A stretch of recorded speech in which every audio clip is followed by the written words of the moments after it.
Stroud sprints out, throws on the move, and another touchdown. This time it's Cameron Babb. That is a great story. Oh, Cameron Babb, 5th season with the program. Highly recruited player, but could not get on the field.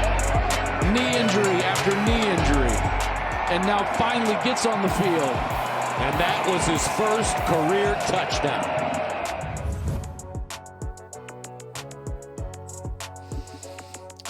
Really cool moment in the shoe there on Saturday for Cameron Babb. Welcome in, everybody. I'm Joel Klatt. This is the Joel Klatt Show. Lots to get into. It was another great weekend of college football. Loving the season that we've got in front of us because it's a little unique. You know, we've talked about that over the last couple of days, I guess, or episodes because of Alabama and Clemson's loss and just kind of the new blood and the freshness that we've got in college football. So it was another great Saturday. Gus and I and Ginny were in Ohio for that game, Ohio State and Indiana. They took care of business. I'll discuss Ohio State today. I'm going to discuss some other things today, why the Pac-12 can't have nice things. So there's a lot to get into, but first and foremost, I appreciate you being a listener. So if you would for us, please subscribe to the podcast and go in there. Make sure to click that automatic download, rate and review us. You can follow us at Joel Klatt Show on any of the social medias out there, constantly updating content and posting different content. So yeah, get out there and we have some fun. And obviously I try to interact with you during the course of the week. You can follow me on Twitter at Joel Klatt. Let's get into it though. Let's start with Ohio State and the game that I was at and the things that I maybe learned and maybe still need to learn from the Buckeyes. Well, Coach, so many questions about the run game going into this one, and it was a huge win. 345 total rush yards, right? But you lose Mayan, so how do you assess where you're at with your depth? I think one of the things that's been our strength is our depth this year. You look at early on, it was the corners. We lost Jackson early on. We've had a couple guys hurt at running back. You saw Xavier step up. You saw Dallin play. So I think that's been one of our strengths this year is our depth. So he's dead accurate about that. He mentioned the corner position, and I just brought out my chart just so that those of you that are watching this, you can see me. I've got my game chart out. Okay, so there's the Ohio State offense, and I'm just going to try to kind of like walk through the depth a little bit. And he's exactly right. So you come into the season, you think Travion Henderson is going to be your featured back, and he just can't stay healthy. He's been healthy at times, but can't stay healthy. You thought Mayan Williams was definitely going to be a clean number 2. He's had a hard time staying healthy. So then all of a sudden you're into Dallin Hayden, a freshman from Memphis. They've got other guys like TC Cappy. He was injured and he hasn't been available. They brought in a transfer from Arizona State to help him at linebacker, a thin position in the spring, Chip Trainum from Arizona State. And he also had running back in his history. So they brought him back over this last week to try to help with depth.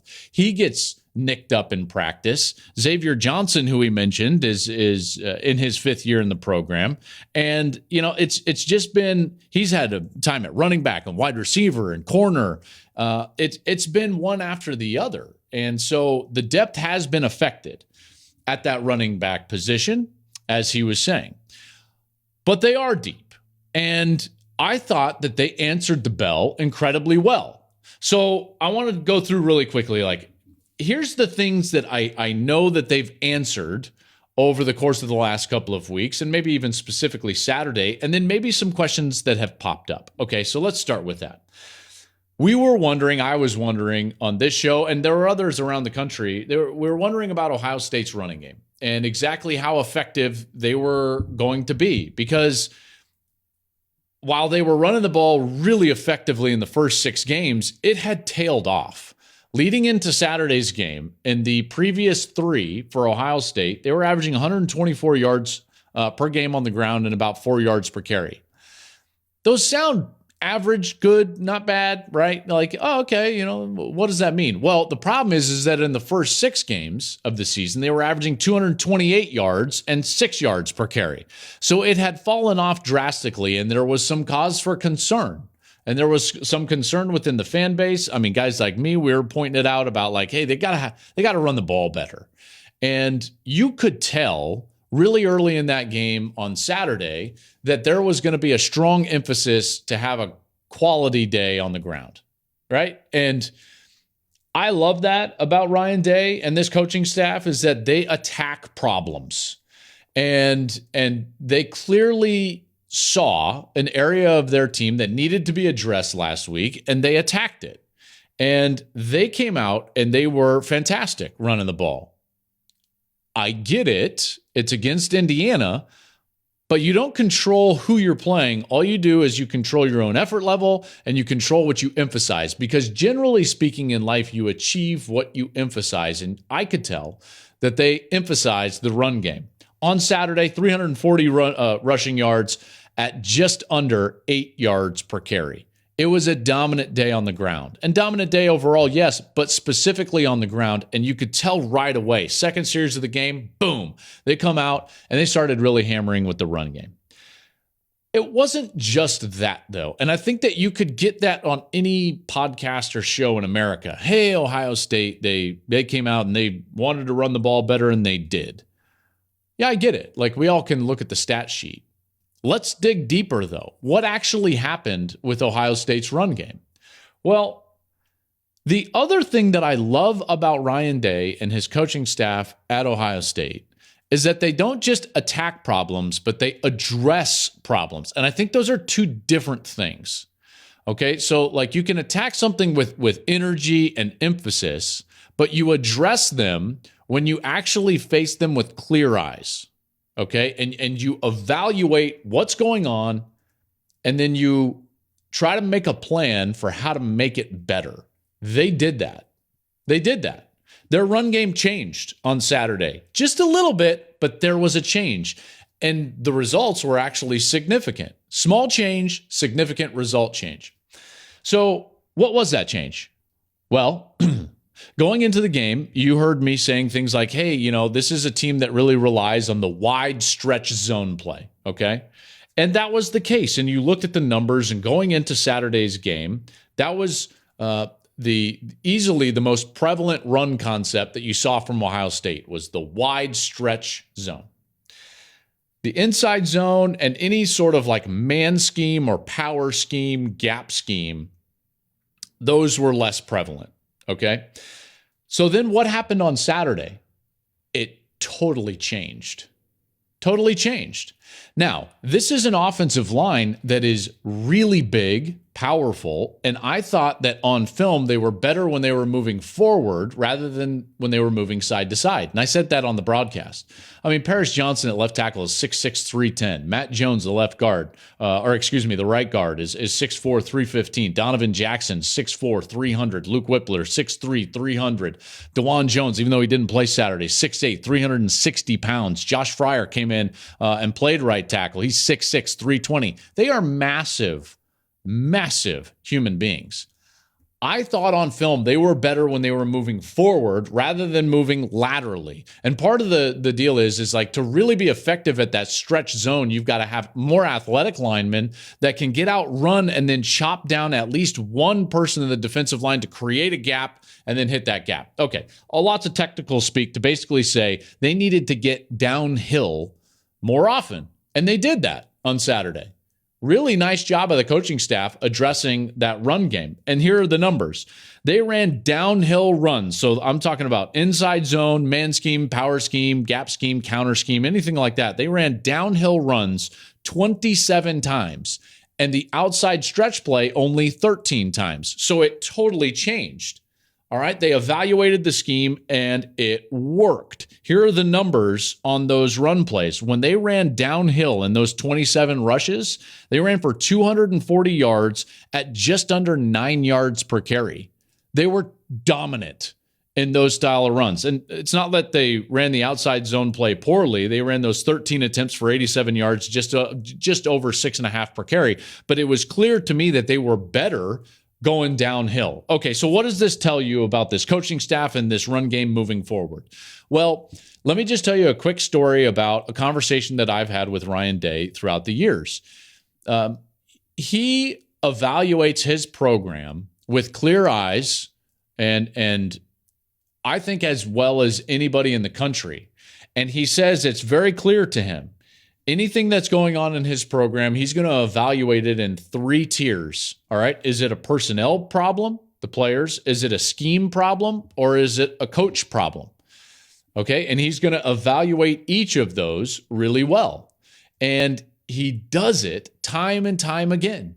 This is not the first time that they've addressed something in the middle of the season and really reaped the benefits because of that. Think about it. In the COVID year in 2020, they were not running the football all that well. They had Master Teague and Trey Sermon, the transfer from Oklahoma. They addressed the schematics of what they were doing. They put those 2 guys in the pistol because they felt like they were outrunning or running too quickly in terms of the phase of the run game.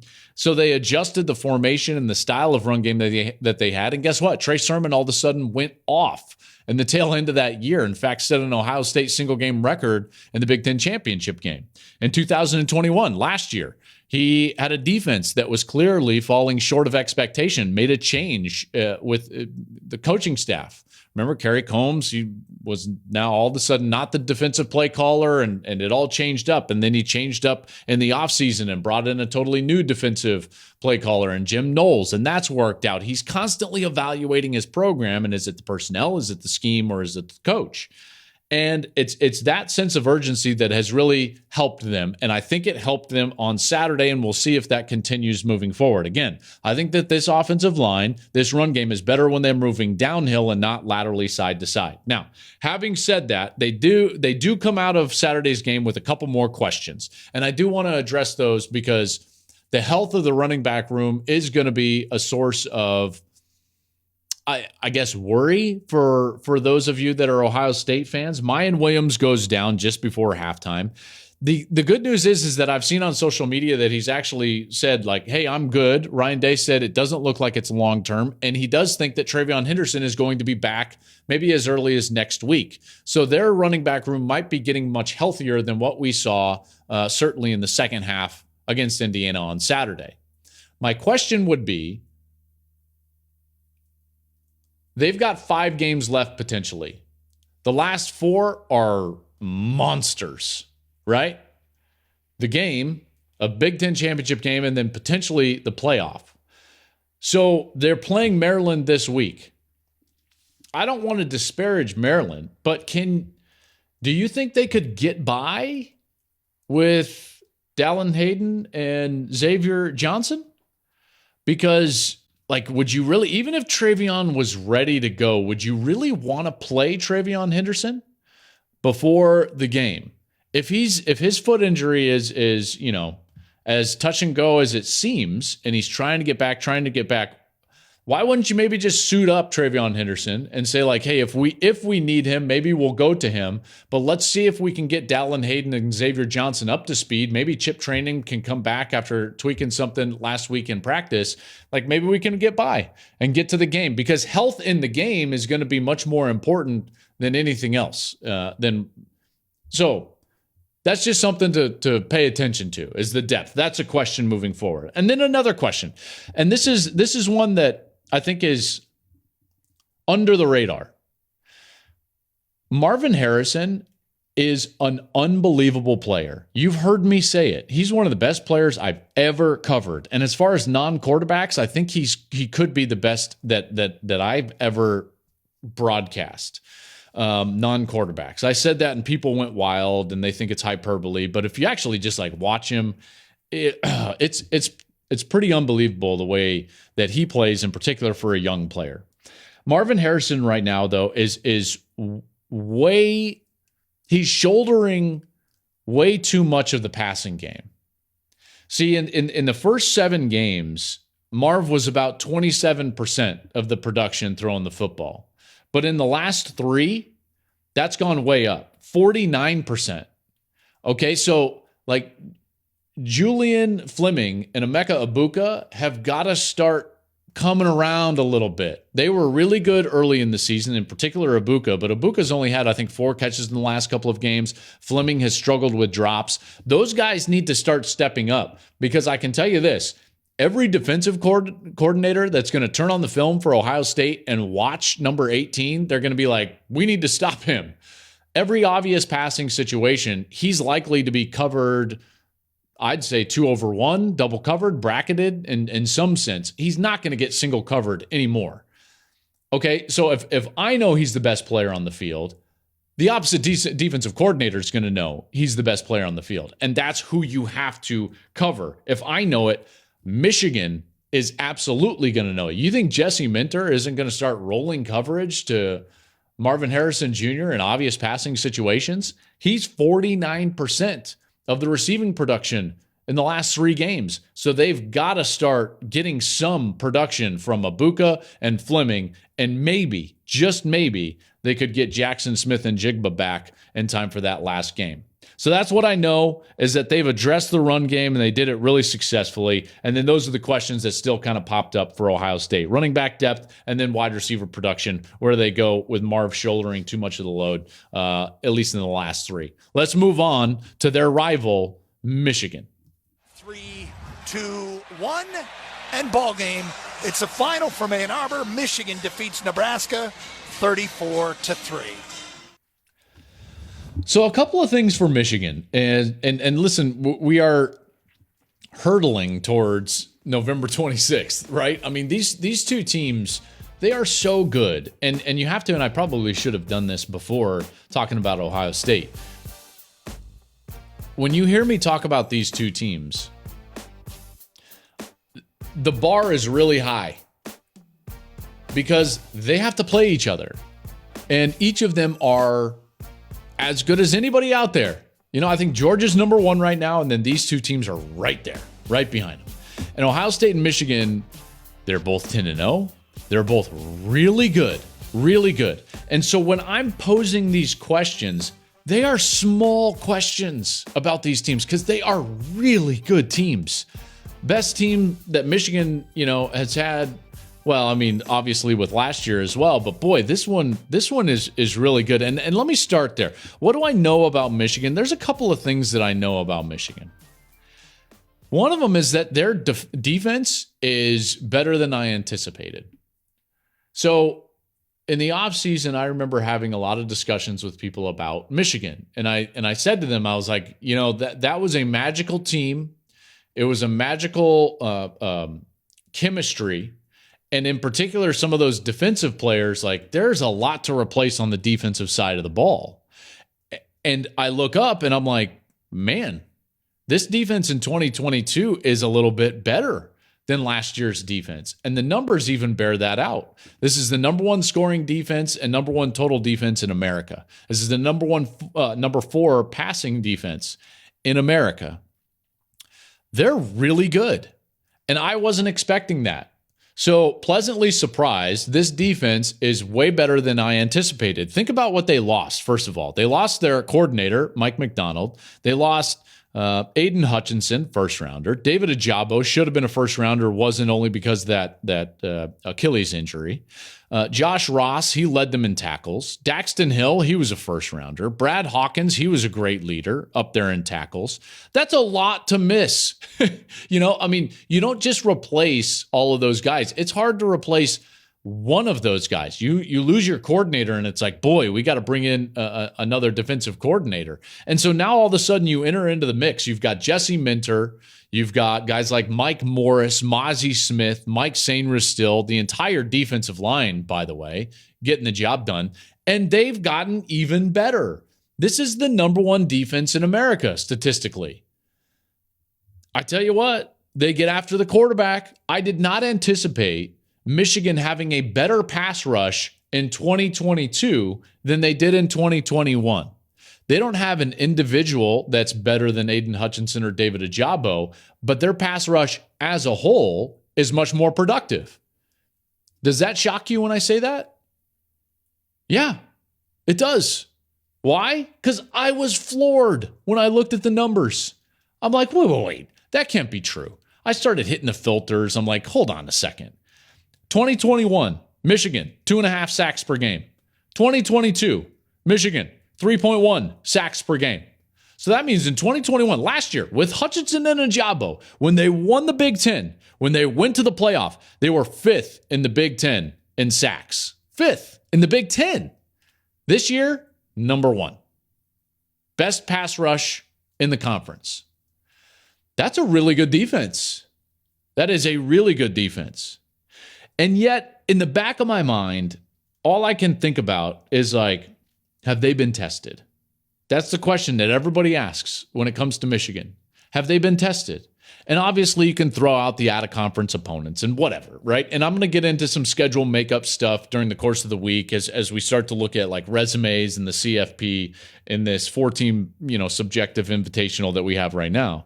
But it's actually true. So Michigan has not been tested by a very good offense yet. Best offense that they've faced so far is Penn State. Probably the next best offense that they've faced is probably Maryland.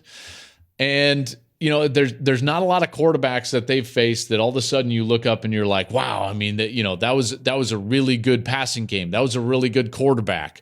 They haven't seen that. And so should they be number one? Yeah, at this point, if you look at their schedule, that's a concern. Having said that, they've totally dominated. And they've done it because they've maintained their architecture and the way that they're built. And they've actually added to it. The way that they're built, I really love. They're built in basically four prongs, if you will. Number one, build or run wall. That means being really stout and large and physical on the interior of your defensive line. They've got that with a guy like Mozzie Smith.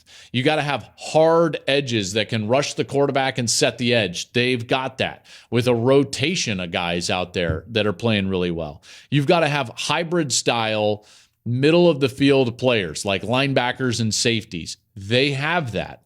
And then you've got to have really good cover corners, and they have that. Their architecture is very good, and it's specifically built to go face a team like Ohio State. So that'll be interesting as we're moving forward. What's another thing that I know about Michigan? There's another thing that I know about Michigan, and that's hey, we get it. You can run the ball. Right? Oh, man. I will tell you this, though. When I'm watching Michigan, there is something beautiful in this sport. And maybe I'm just nostalgic about it. And a lot of teams fit into this category, by the way, and I'll mention a few of them. But it's like, I think that there's something really beautiful about a team that has a really strong identity in scheme, and that scheme still works. Like everybody knows what's about to happen, and then it still works. There's something really beautiful about that. To me, there's something like, it's really hard to explain. I think the best analogy would be like if you're putting a puzzle together, and it's like the feeling when you've got just the last few pieces and you know exactly which pieces are going to go where, and they just fall into place, and they're the kind of the quickest pieces that you put together the entire puzzle. Like it's really difficult. It's really hard. And yet all of a sudden it's just like, oh man, it just like unfolds before you. That's what their run game does. It just kind of unfolds. And it's so methodical. It's so methodical. They just beat people to death, right? This Michigan run game is really beautiful to watch. I mean, think about Blake Corum's day against Nebraska on Saturday. He didn't even have a rush longer than 12 yards and still averaged over 6 yards per carry. That's just like, it's astounding. What he's been doing ever since Big Ten play opened up, 7 straight games of 100 yards. He's got 1,100 yards over those 7 games. That leads college football. 193 attempts. That's 27 and a half attempts a game. You know it's coming. They know that what they're going to do. And they know that you know. And they don't care. They don't care at all. And they're still successful. There is a really beautiful rigidity to this run game. Their offensive line is fantastic. I think that Olu Oluwatimi, the transfer from Virginia at the center position, is one of the better transfer pickups of the entire cycle. He's made that offensive line better. It was an offensive line that was really good a year ago, and they're better now. Corum has taken his game to a totally different level. It's really good. And it's like, hey, we get it. We get it. It's really good. And by the way, it may be great at the expense of their quarterback. And that's at the back of my mind. So defensively, they're unbelievable. They've number one defense in America, and it's like, have they really been tested by a quality offense? I don't know. It's just kind of in the back of your mind. Well, this run game is unbelievable. One of the best run games that I've seen in America. Right? Again, they know they're going to run the ball. You know they're going to run the ball. They know you're going to run the ball, and it's like, and they don't care, and it's still successful. But have they done that at the expense of their quarterback? It's just lingering in the back of my mind.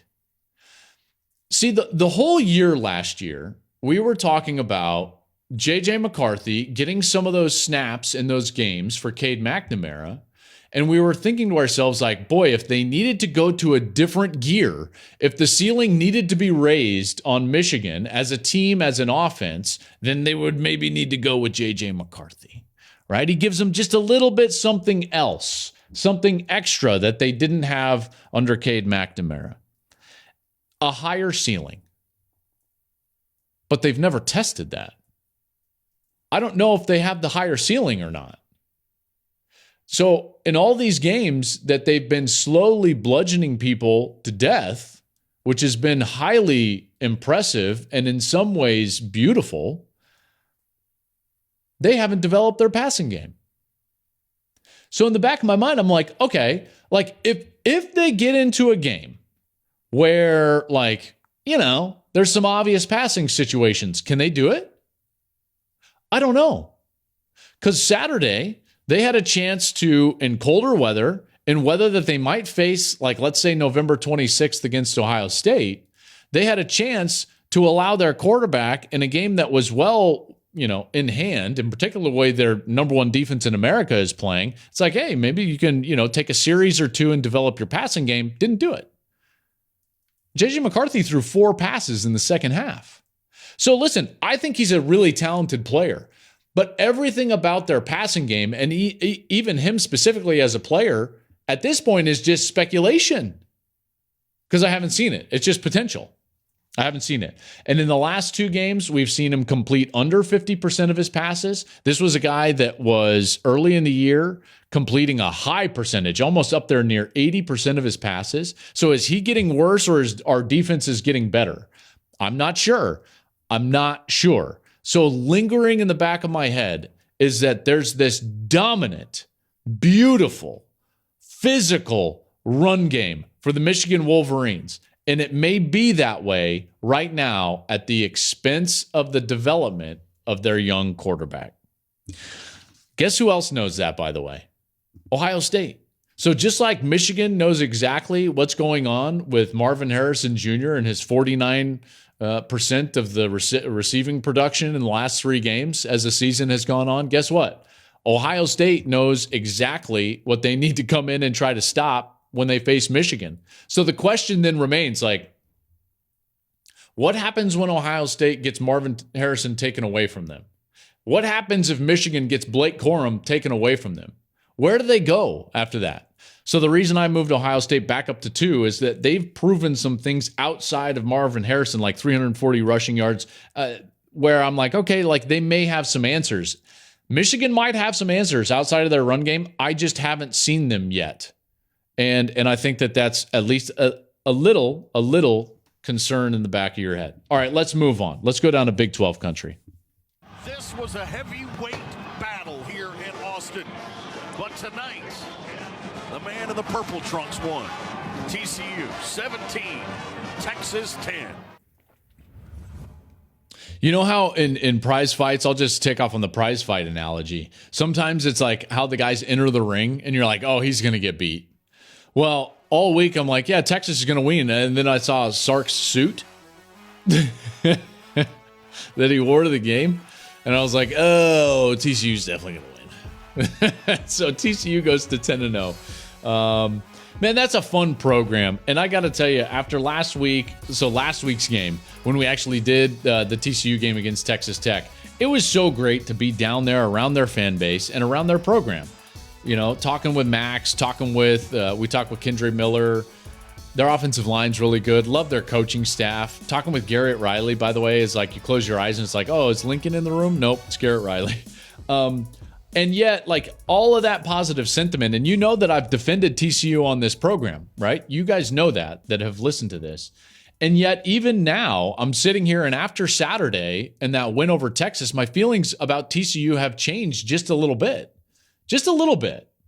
I always loved them, right? And I loved how well they were playing. I loved the gritty nature with which their quarterback, Max Duggan, played, a rugged style of quarterbacking, coming back in games, getting it done.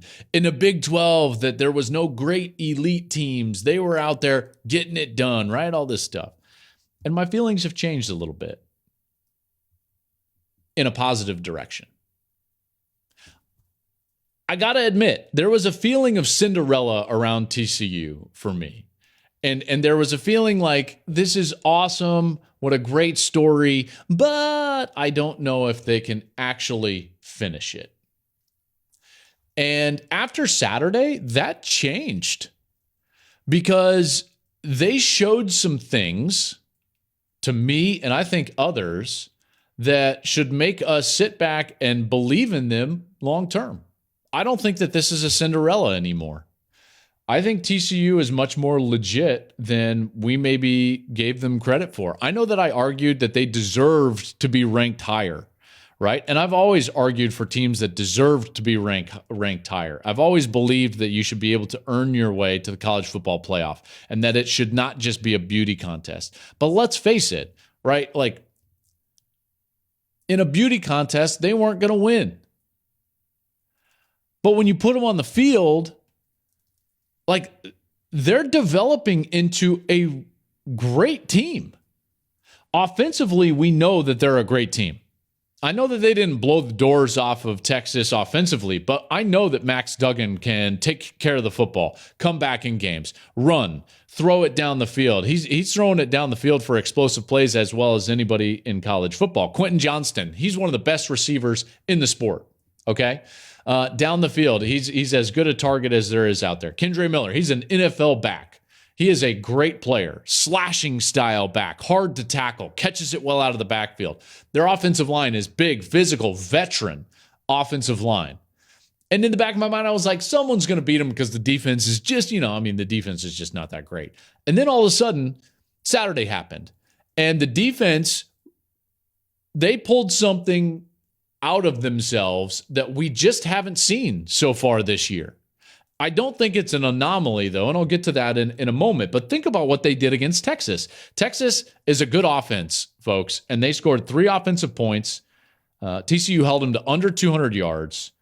And when you look at the best player on the opposite side, Bijan Robinson, a guy that I think is one of the better players in the entire country, he was held to 29 yards on 12 carries. 29 yards. Wow. Right? Quinn Ewers looked inept. Awful. That's probably a whole nother podcast in the offseason for Quinn Ewers. So here's this team in TCU that has an offense that I know is really good. And now they have a defense that has that in them to go in there and play to that level on the road. I think we need to start to legitimately wrap our heads around the fact that TCU could likely be in the college football playoff because they're not a Cinderella anymore. This is not a team that is on a great run. After Saturday and the way the defense played and what we know about their offense, we need to start wrapping our heads around the fact that they are the best team in the Big 12. They will be and should be favored in the rest of their games. And if they are undefeated and a Big 12 champ, they're going to the playoff. And rightly so. Sonny Dykes has done a marvelous job with the Horned Frogs. Max Duggan has done a marvelous job. They've got really good talent on that offense. and now a defense that is starting to stretch out their quality play. Here's why we maybe have undersold their defense, is that you've seen during the course of games, they would get 3, 4, 5, 6 stops in a row and allow their offense to come back. So that's how they were able to overcome a lot of those double-digit deficits that they had earlier in the season, right? To teams like Kansas State, Oklahoma State, those type of games. So the defense, in moments and stretches during the course of the year, they had it in them to go get stops. But what we hadn't seen them do is put that together from start to finish, right? From jump street to zeros. And they did that on Saturday. And so now that it's like, okay, you got that club in your bag, well, then you're the best team in the Big 12. So now you've got to go take care of business in what is, can only be stated as your rivalry game on the road against Baylor. You got to take care of business in the conference and then go into that Big 12 championship game, and you got 60 minutes to go to the playoff. And anybody in the sport would take that. You take it. From Georgia to Alabama to TCU, you tell a team and their head coach and their fan base at the beginning of the year that you're going to be in a conference championship game. You got 60 minutes of football. If you win, you're in. You're like, absolutely, sign me up. And that's where TCU is likely going to be, because they are the best team in the Big 12. And we should have seen this. Quick thoughts on the other side. Texas, stop me. Just stop me. Somebody, hold me down. I don't know. Slap me. Please don't slap me. Especially if you're a stranger. That would be awkward in an airport. But just be like, don't do it. If you see me out anywhere, don't do it. Don't do what, Joel? What are you trying to...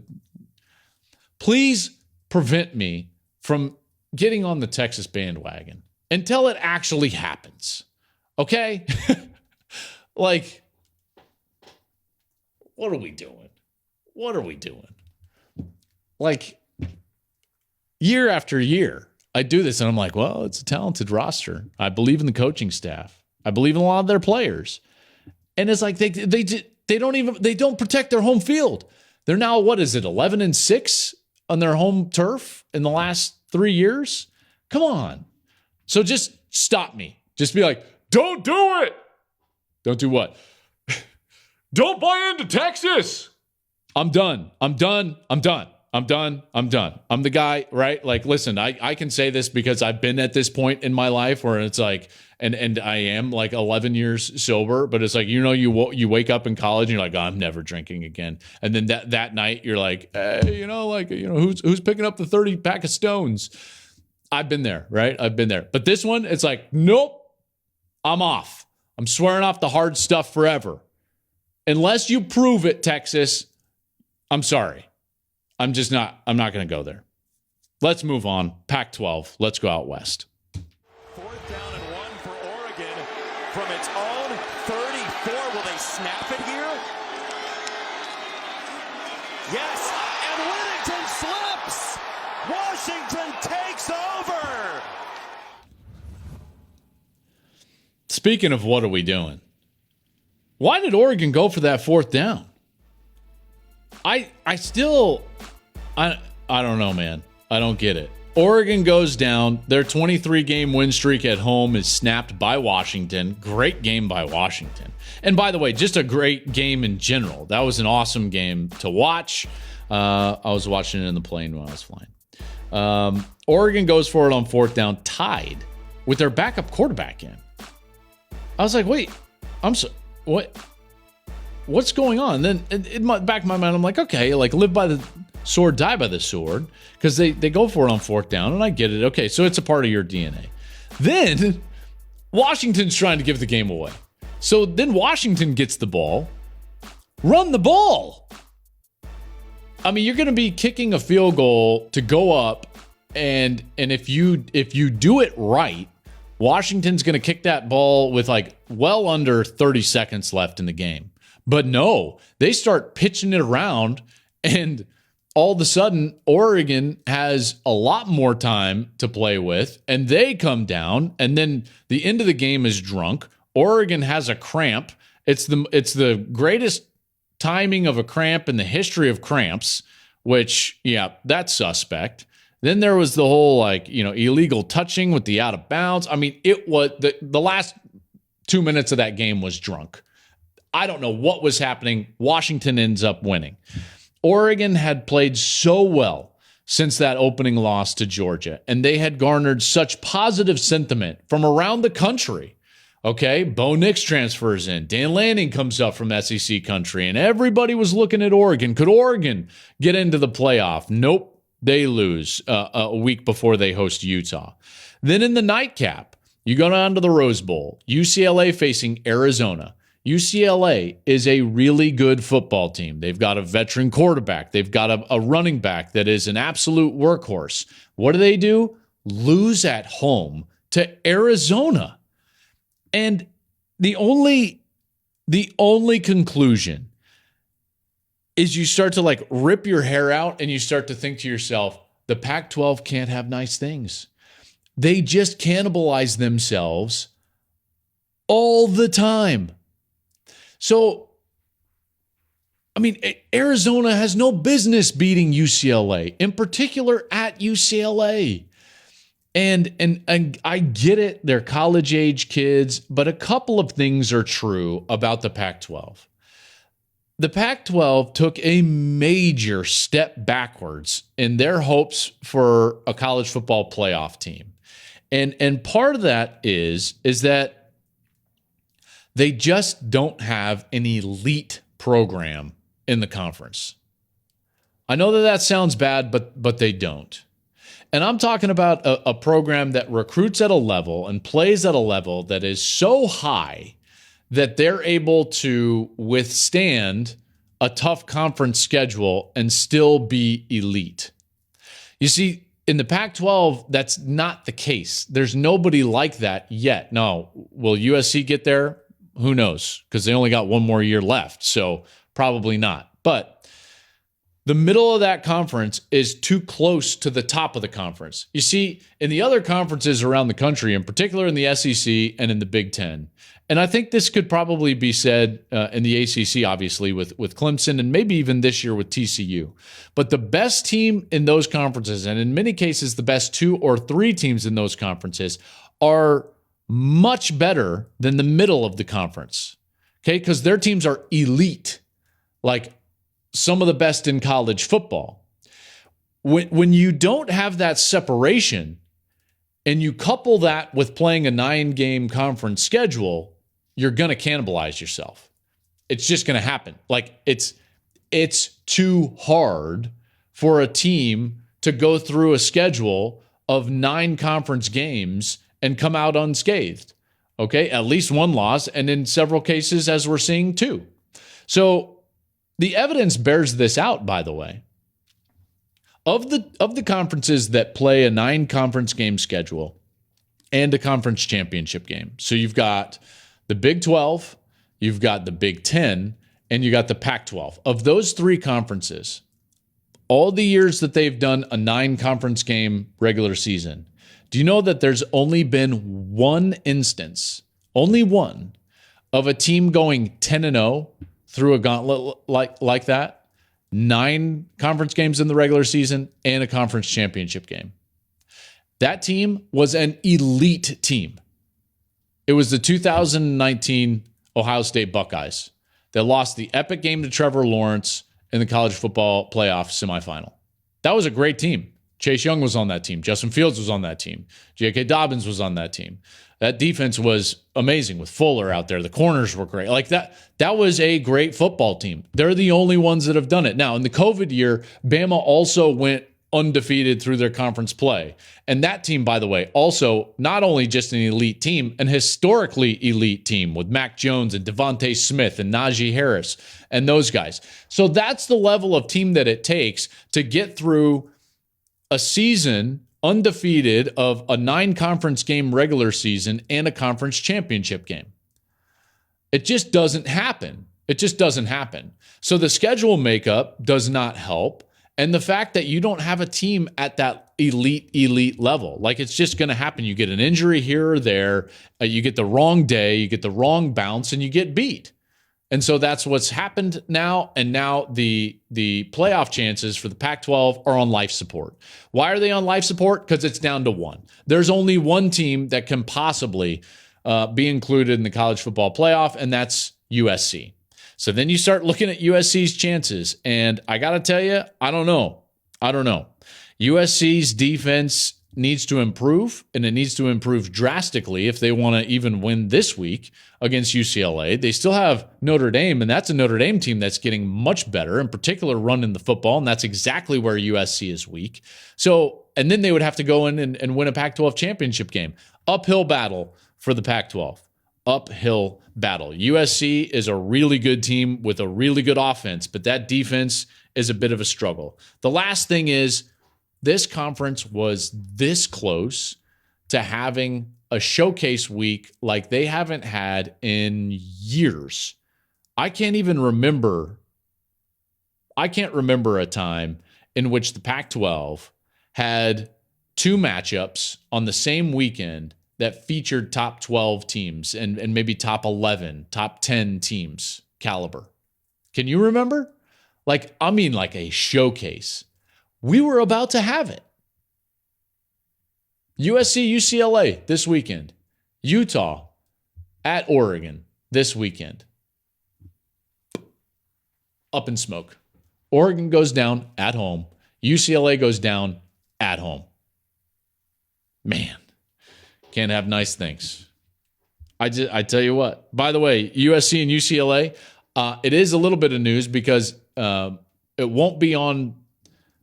Gus and I are not going with Big Noon this week. We are going to LA. We will call the USC-UCLA game in the Rose Bowl on Saturday night. That's 5 p.m. local, 8 p.m. On the East Coast. Gus and I will have the call of USC and UCLA. One last thing before we get out of here. LSU favored by 3 at Arkansas? I'm sorry. This feels like a trick. Because I just saw LSU beat Alabama, and I just saw Arkansas lose to Liberty by 4, 21-17. I'm not smart, but 3? Does Vegas know something that we don't know? Because this feels like a trick. Yes. Vegas knows something that we don't know. Vegas knows all the things that we don't know. Vegas runs thousands upon thousands upon thousands upon thousands of computer simulations. And they're quantum mathematics. So every time that I sit there like a goofball and I'm like, what does Vegas know? LSU by 3? Yep, actually exactly LSU by 3.